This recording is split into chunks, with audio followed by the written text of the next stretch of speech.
In this question, I'm going to find the equimomental system for a uniform solid. Okay, I found they can ask in the question to find the equimomental system for a uniform solid. So there are two ways of finding the equimomental system for a uniform solid, either by putting the mass m by 24 at the midpoints of the edges and mass m by 2 at the corner, at the center. Okay, and one way is that you put the mass m by 2 at the corners and 2m by 3 mass at the centroids. So that way also we can find. Or they might ask you, show that the uniform solid cuboid of mass m is equimomental to mass m by 24 at the midpoints of its edges and mass m by 2 at its center.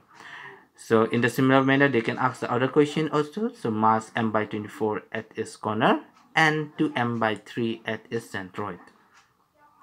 So this question is also very important. They have asked most of the time. They used to repeat this question. So please practice this question properly. So you know how the side it is, we are taking a cube. So the side of the cube we are taking as 2a. Okay. So in this, for the first question, I'll try to find the coordinate of the midpoints. Okay. So how to find the coordinate of the midpoints? First of all, let us find the coordinate at the corner. Okay, so let us find the coordinate at the corner. So we are taking this as our x-axis and y-axis. So the origin is here. So what will be the coordinate of this point? This point coordinate is nothing but 0, 0. Okay, so coordinate of this point is 0, 0.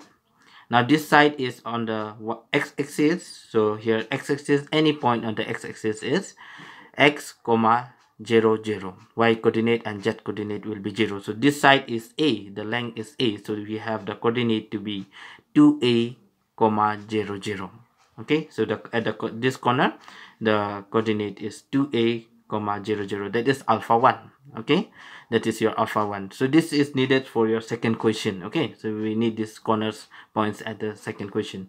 So alpha 1 is this, and in the same way alpha 2, so this is on the y-axis, so the x coordinate and z coordinate will be 0.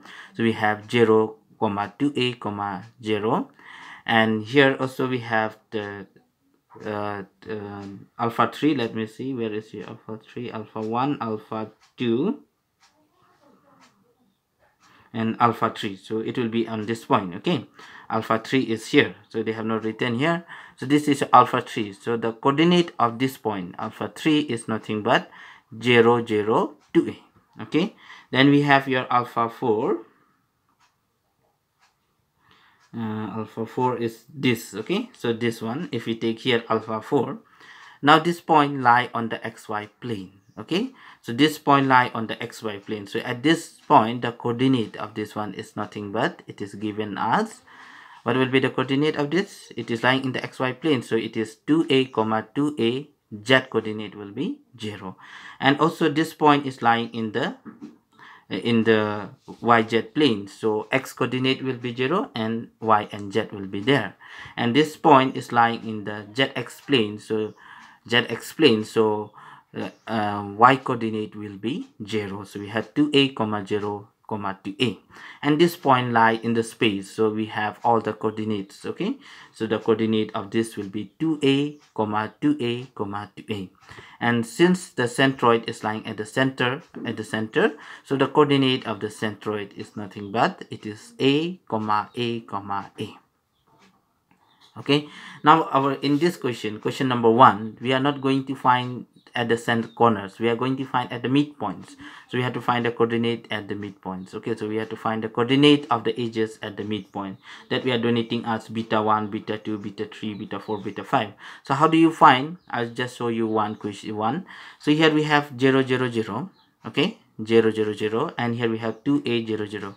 You find the midpoint. We have the midpoint formula. You add x1 plus x2 divided by 2, y1 plus y2 divided by 2, z1 plus z2 divided by 2. So in that way, we are going to find the coordinate of beta 1. So 0 plus 2a divided by 2, we get nothing but a. 0 plus 0 divided by 2 is 0. 0 plus 0 divided by 2 is 0. So here the coordinate of beta 1 will be a, 0, 0.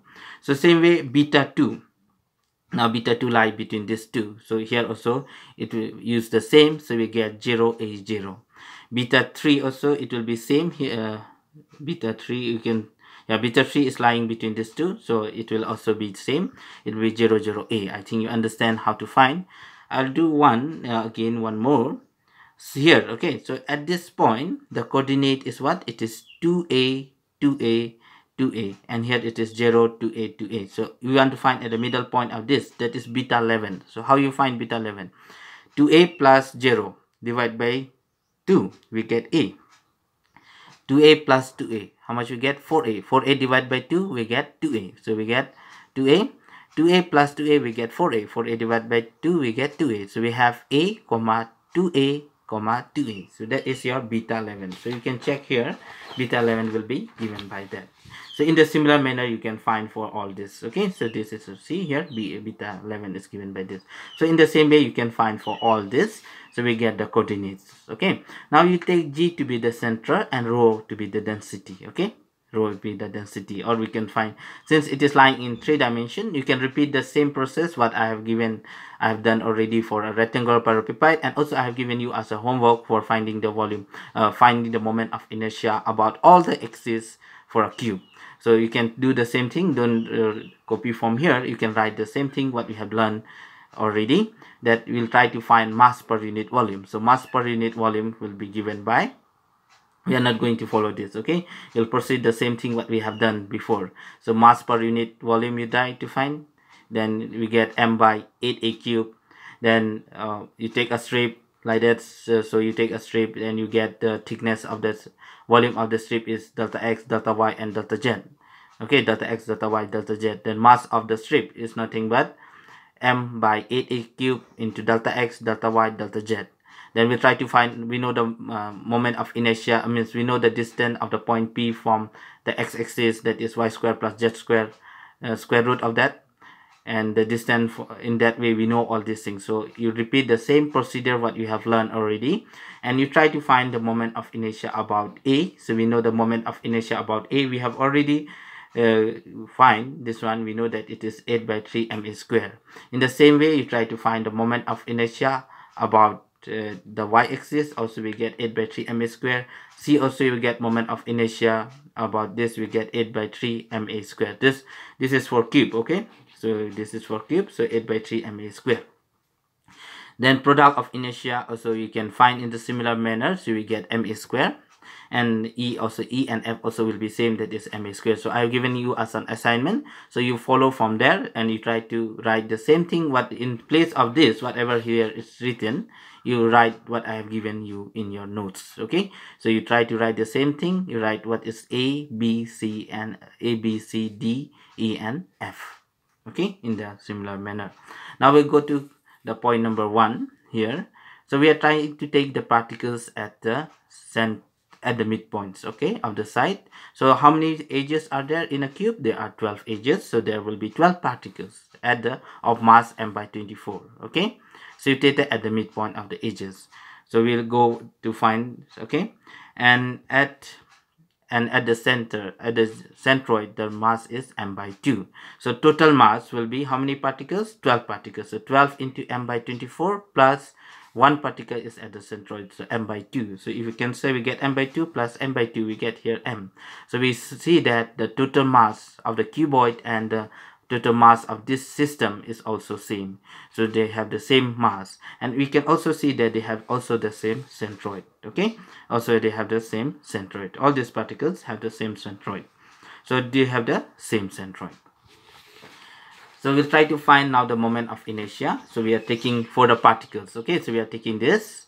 So this is the moment of inertia of the system of particles at beta I. So we have summation m about the x-axis. So we have summation m y squared plus z squared plus here also we'll have the mass. Here the mass at the centroid is m by 2, and it will be y squared plus z squared. So I'll explain you how we get this. So if we look this at the beta 1, okay, so what is the coordinate of beta 1? Coordinate of beta 1 is a 0 0. So what is the y and z coordinate? We have 0 square plus 0 square. So we get here 0 square plus 0 square. You can see here we get 0. Okay, so that is first. Then for beta 2, y and z. You look y and z. So we have a square plus 0 square. So a square plus 0 square, we get a square. So that's why we have here a square. Okay, so in the similar manner, you go on doing this. So here also you can see here 0 square plus a square, we get a square. So here also we are getting a square. Okay, so if we go to beta 4, we have a square plus 0 square, we get nothing but a square. So this is also we are having here a square. Now here we have 2a square plus 0 square. So 2a square is 4a square. 2a whole thing square. Okay, 2a whole thing square, we get 4a square plus 0 square, that is 4a square. So we are getting here 4a square. So we get here 4a square. In the similar thing, you proceed in the similar manner here also. So for this also we do here. So 2a whole thing square plus a square, we get same. We get 4a square plus a square, we get 3a square. 5a square. So here we are getting 5a square. So in that way we are finding for all the particles beta 1, beta 2 till beta 12. Okay. So you find in that way for this.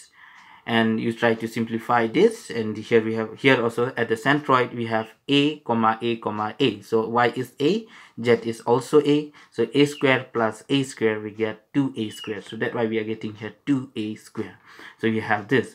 So after simplification we get 40a square, and we get this. Okay, so you can take the LCM. If you do the LCM, you get here 8 by 3 ma square. So same for this here. Now we have to take for z and x. So you look the coordinate of z and x in both. Okay, you look the coordinate of z and x in both, then you get that this is also 8 by 3 ma square. So similarly, you do this also, you get us this is nothing but 8 by 3 ma square. Okay, so you get this. So you get in this form. Okay, so we are getting this one. Then in the product of inertia we have yz. So you take the coordinate of y and z, you multiply. So we get here, if it is 0, we get 0. You just multiply the coordinate. And here see, if the a for the centroid, we have a.